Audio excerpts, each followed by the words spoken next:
안녕하십니까 애청자 여러분, 놀라운 부동산 놀부입니다. 자, 임대 3법이 모두 이 상임위 통과를 했는데 이게 언제부터 시행되느냐, 여기에 대해서 궁금증을 가지신 분들이 많고, 또 이 케이스 바이 케이스죠. 이런 경우엔 갱신이 되고 이런 경우엔 또 갱신이 안 되고, 그리고 상한 같은 경우에도 이럴 경우엔 되고 안 되고, 뭐 이런 이 여러 가지 사례들이 있기 때문에 오늘은 이 그에 관련된 이야기를 좀 해보고자 합니다. 일단 임대 3법이 나오면서 이 임대인과 임차인 간의 이 팽팽한 기싸움이 이어지고 있고, 자칫하면 감정 싸움을 넘어서 정말 법적인 분쟁까지 이르는 경우가 상당히 앞으로 많아질 거라는 예상이 됩니다. 자, 오늘 이에 관련된 이야기들 해보도록 하겠습니다. 임대인, 임차인, 세상은 임대인과 임차인으로 나뉜다. 시청하시기 전에 좋아요와 구독하기 부탁드리겠습니다.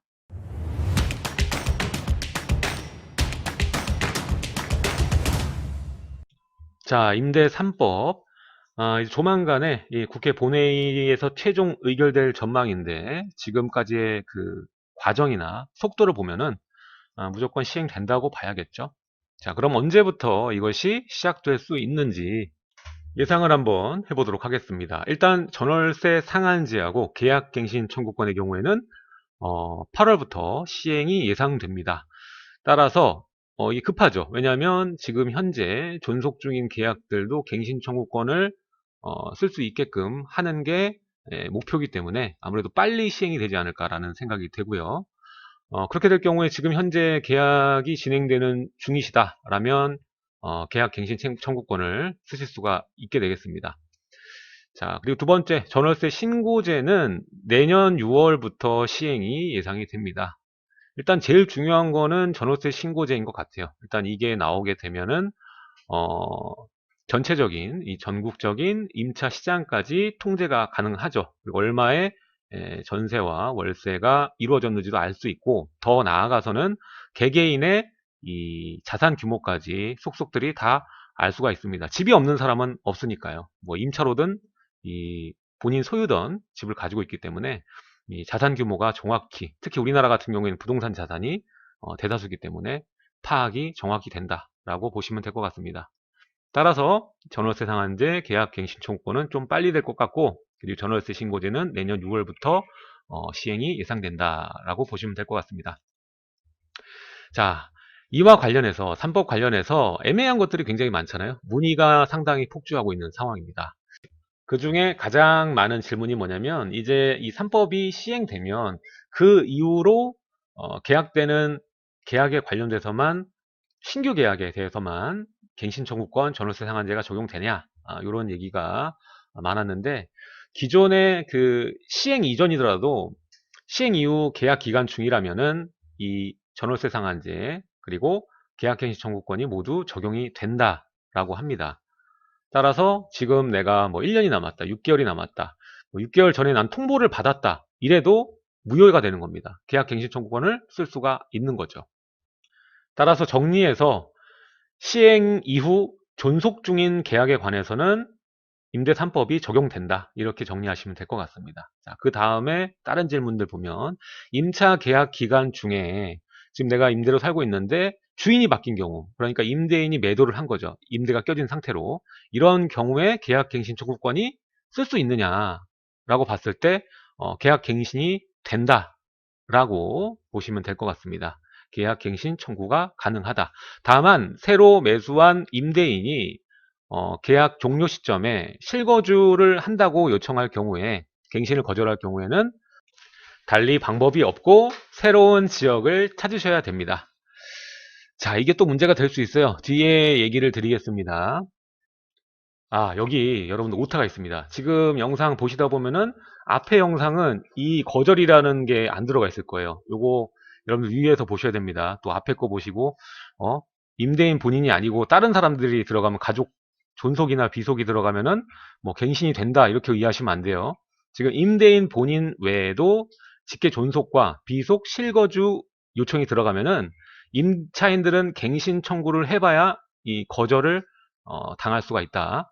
이 청구권이 먹히지 않는다. 요거를 이해를 하셔야 됩니다. 자, 그래서 우리가 또 직계 존속과 직계 비속이 어느 정도까지 영역이 되는지 확인을 하셔야겠죠. 직계라는 말을 여러분들 기억을 하셔야 됩니다. 자, 직계 존속은 나를 기준으로 위죠, 위. 아버지, 그리고 할아버지, 할머니, 그리고 어머니, 외할아버지, 외할머니, 그리고 직계 비속은 미치입니다.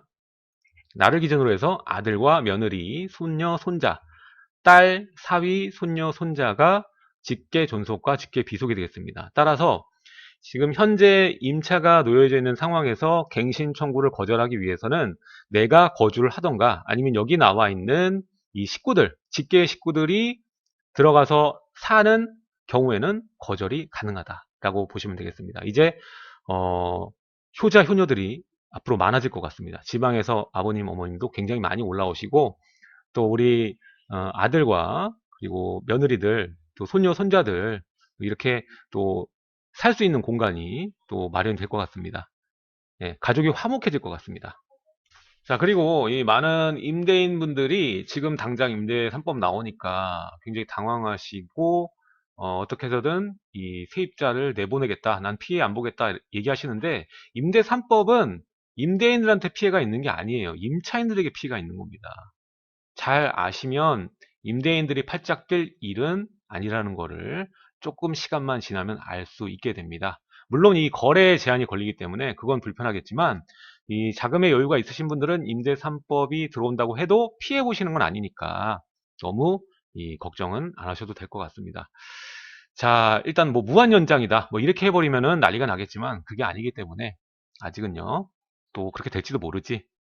근데 이 거래 제한 같은 경우에도 이 4년 동안 못 파는 것도 사실상 실입주할 그 수요자에게는 매도하시면 어차피 갱신이 거절이 자동스럽게 사유가 생기기 때문에 크게 이 피해를 보시지는 않는다라고 얘기를 좀 드리고 싶습니다.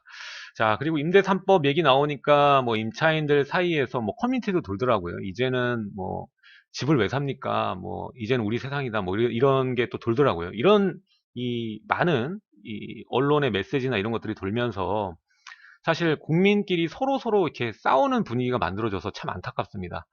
자, 임대 3법이 과연 이 살맛 나는 건가? 임차인이 살맛 나는 법인가 한번 우리 살펴보겠습니다. 자, 당장은 임차인들에게 4년이 보장되니까 굉장히 안정적으로 보이고 좋아 보입니다. 그리고 임대가를 어, 상한을 시켜주니까 굉장히 안정돼 보이고 못 올리니까는 임차인을 위한 것처럼 보이겠지만 지금 나와 있는 제도는 딱 4년입니다. 2 플러스 2고 그 4년 안에 한 번 갱신하는 거에 대해서 상한제가 걸리는 거기 때문에 이게 장기간으로 임차 시장의 안정을 가져오긴 굉장히 어렵다. 오히려 더 힘들게 만든다고 보여지거든요.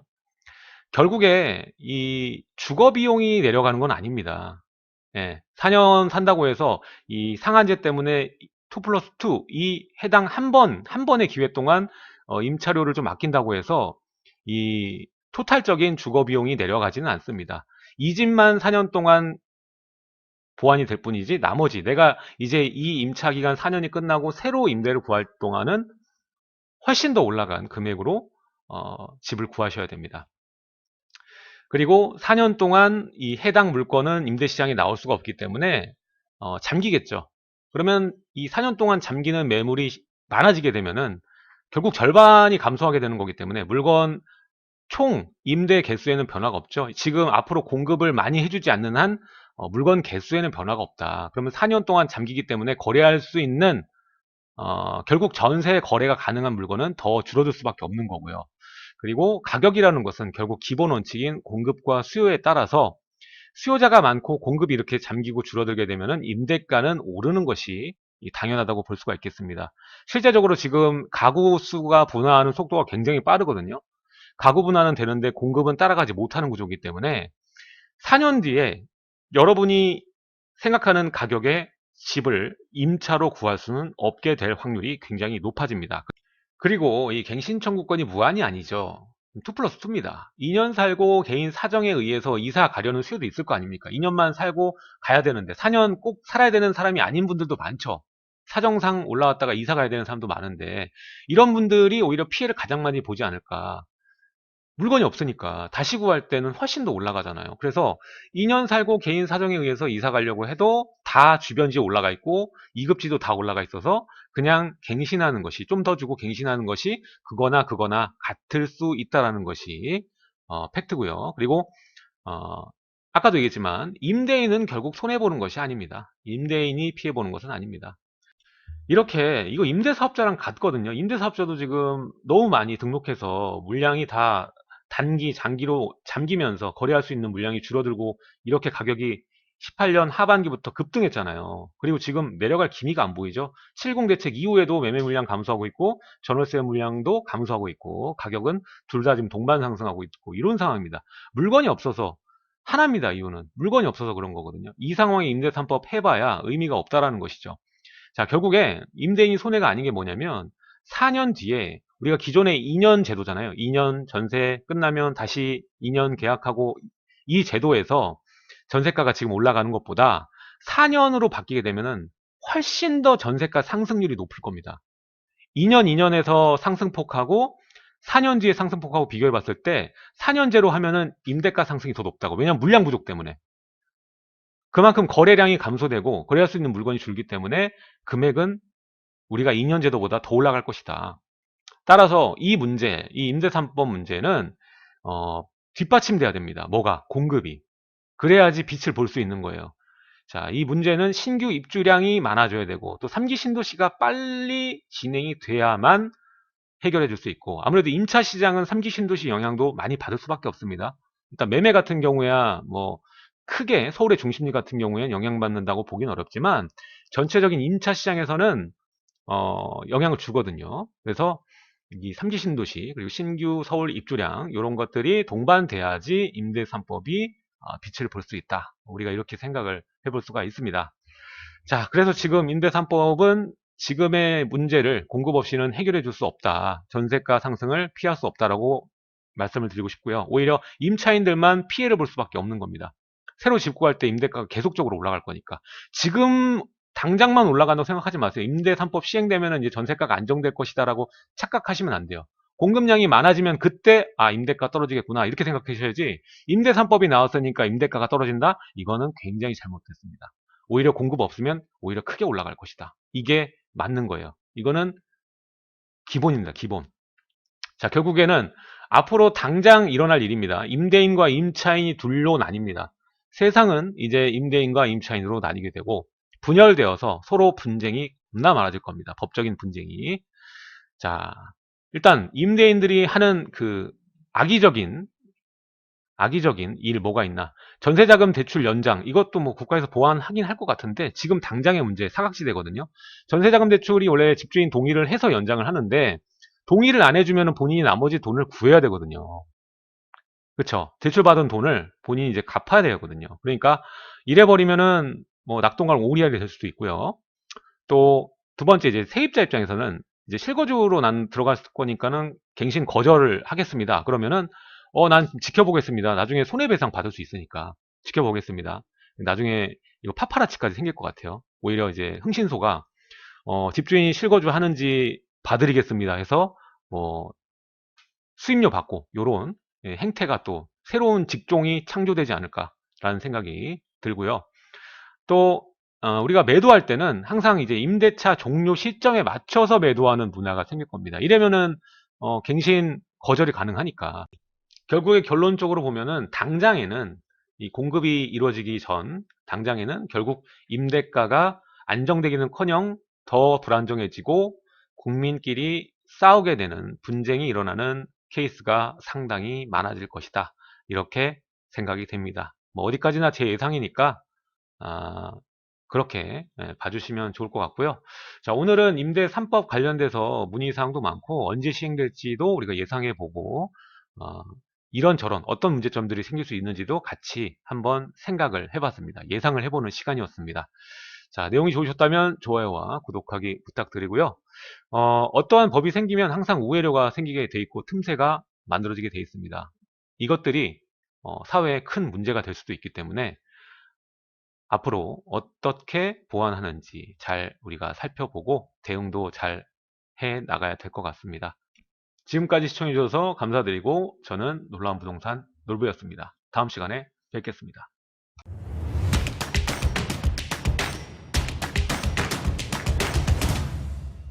감사합니다. 여러분들의 성원 덕분에 저의 신간 놀부의 부동산 DNA가 베스트셀러에 뽑혔습니다. 앞으로도 많은 사랑 부탁드리겠습니다.